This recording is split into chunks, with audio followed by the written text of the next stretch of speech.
if you're doing the same thing against every single pitcher, you are missing so much, and you're making it a lot harder on yourself. Level. This is why.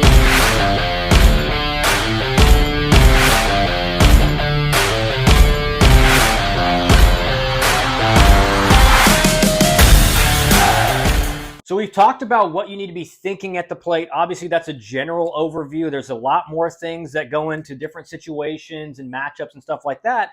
So I thought the next best thing to talk about would be matchups. And as a hitter versus certain types of pitchers, what are the best adjustments and things you can be thinking at the plate when facing guys like that? So I thought really one of the key matchups in the game is the left on left, usually a bullpen guy, but sometimes a starter. That low 3/4, the sidearm slot left-handed pitcher against a left-handed hitter. Guy that's going to be releasing it like right over here. Obviously a little bit dramatic, but he's got that wide release. And as a left-handed hitter, you feel like he's throwing it behind you. He's throwing it from behind you. Now, if you're a right-handed hitter and you're watching, same thing applies if you're facing a right-handed sidearm guy or right-handed kind of low 3/4 slot. The thing is, there just seems to be more lefties that do that. There's not many as righties as there is lefties. So when you're facing a guy like this, it's an uncomfortable at bat. We all know that. You feel like he makes one mistake, he's going to nail me in the back.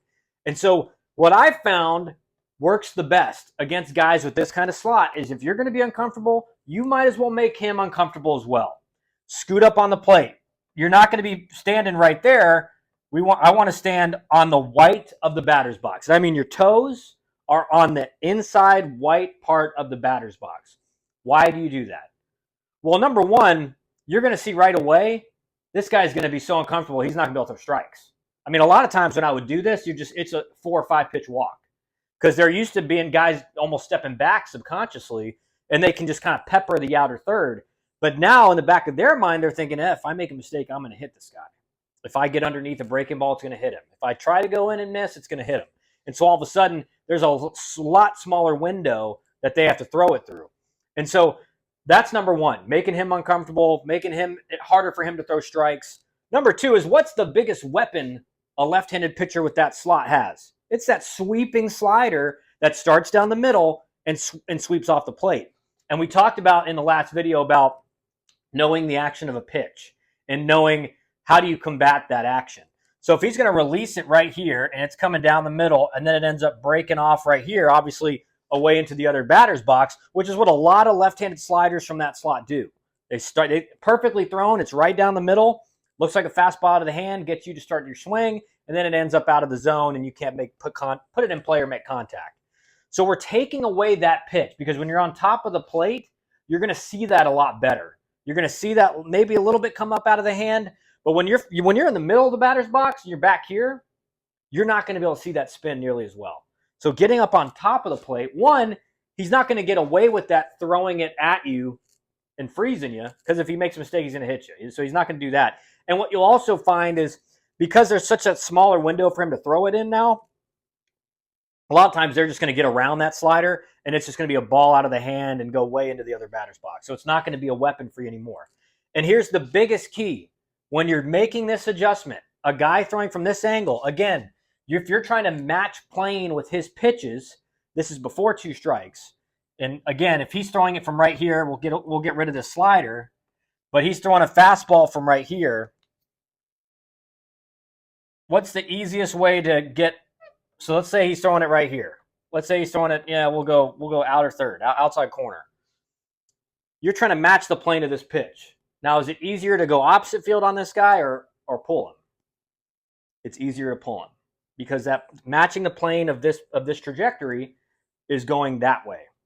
That doesn't mean you can't go opposite field. It just means when you're on top of the plate, the outside corner is going to look like a middle away pitch. So when you're on top of the plate, you have to be thinking about things like that.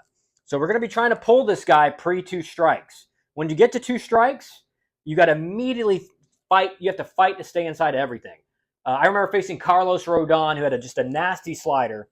I got to 2 strikes, and I'm fighting him. And my whole thought at the plate was, I cannot get around the pitch at all with 2 strikes.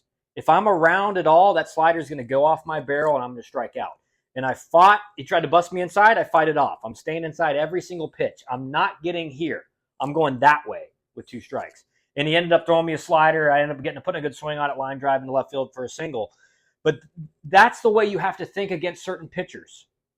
You have to make adjustments with your swing thoughts, what your approach is, where you are in the box. I mean, guys, if you're doing the same thing against every single pitcher, you are missing so much, and you're making it a lot harder on yourself. You can think about these things rationally, but we're going to have a lot of videos coming out about this and how to make certain adjustments on what to think. But just remember, you can't have the same approach, the same swing thought, the same kind of adjustment in the batter's box you have with every single pitcher. If you do that, you're going to be failing a lot more than you should be. Stay tuned for the next video.